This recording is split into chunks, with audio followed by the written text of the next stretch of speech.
Apakah bisa ular bisa langsung diminum manusia sehingga menjadi kekebalan tubuh untuk manusia? Tidak, racun ular tidak bisa langsung diminum oleh manusia untuk meningkatkan kekebalan tubuh. Racun ular mengandung senyawa toksik, seperti enzim atau peptida yang bisa menyebabkan kerusakan jaringan, gangguan saraf, atau bahkan kematian jika masuk ke tubuh secara langsung. Minum racun ular justru sangat berbahaya dan tidak akan memberikan efek kekebalan. Dalam pengobatan tradisional, kadang ada mitos soal ini, tapi secara medis tidak ada bukti yang mendukung. Malah, untuk kekebalan terhadap racun ular, antivenom dibuat dengan proses khusus, menggunakan dosis kecil racun yang diolah secara ilmiah, bukan dengan meminumnya langsung. Kalau kamu dengar cerita soal ini, mungkin dari tradisi tertentu. Tapi hati-hati ya, jangan coba-coba. Punya pertanyaan lain soal ular atau racun? Apa daging ular bisa dijadikan sebagai obat?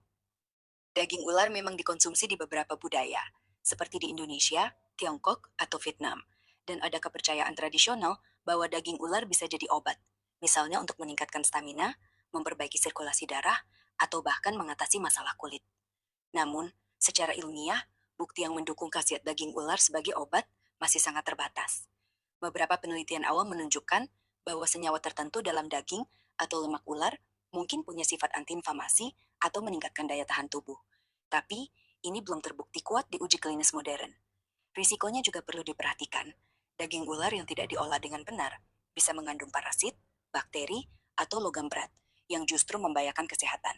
Jadi, kalau tujuannya untuk pengobatan, lebih baik konsultasi dengan dokter dan mengandalkan obat-obatan yang sudah teruji.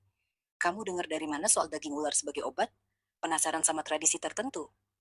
Apakah gigitan ular bisa disembuhkan tanpa bantuan medis? Tergantung jenis ular dan tingkat keparahan gigitannya. Gigitan ular berbisa, seperti dari kobra atau viper, sangat berbahaya dan hampir tidak mungkin sembuh tanpa bantuan medis.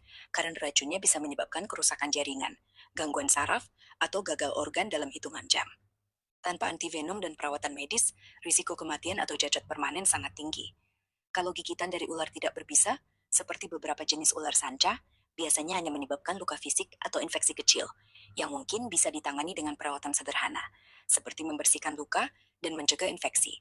Tapi tetap, sulit membedakan ular berbisa atau tidak tanpa keahlian, jadi sebaiknya selalu cari bantuan medis secepatnya. Jangan percaya mitos seperti mengatasi racun atau mengikat luka terlalu kencang. Itu sering lebih merugikan.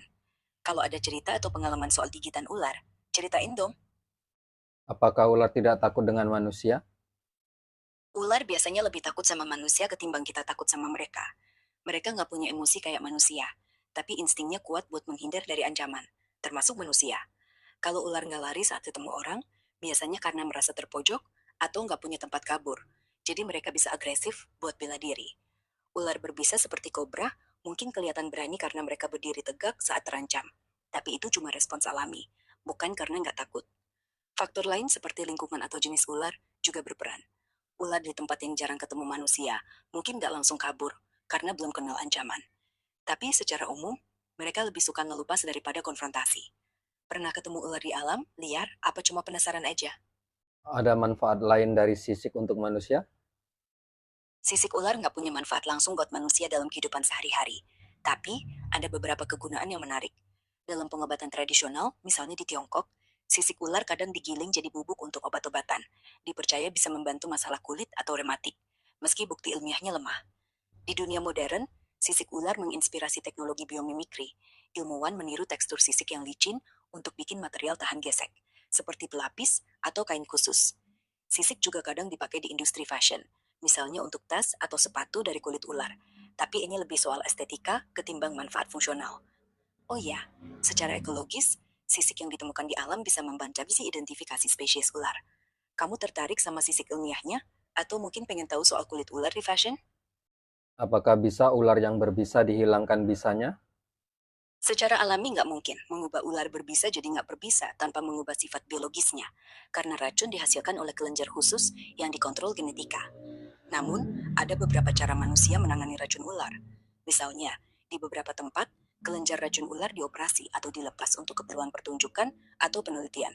Tapi ini kontroversial dan bisa membahayakan ular. Prosedur ini juga nggak sepenuhnya menghilangkan risiko, karena ular masih bisa menghasilkan sisa racun. Alternatif lain, antivenom dibuat untuk menetralkan efek racun, tapi ini untuk pengobatan, bukan menghilangkan racun dari ularnya. Secara ilmiah, mengubah ular berbisa jadi nggak berbisa lewat genetika mungkin saja di masa depan. Tapi teknologi itu belum ada sekarang. Kamu lagi pelajari soal ular berbisa, atau ada konteks khusus?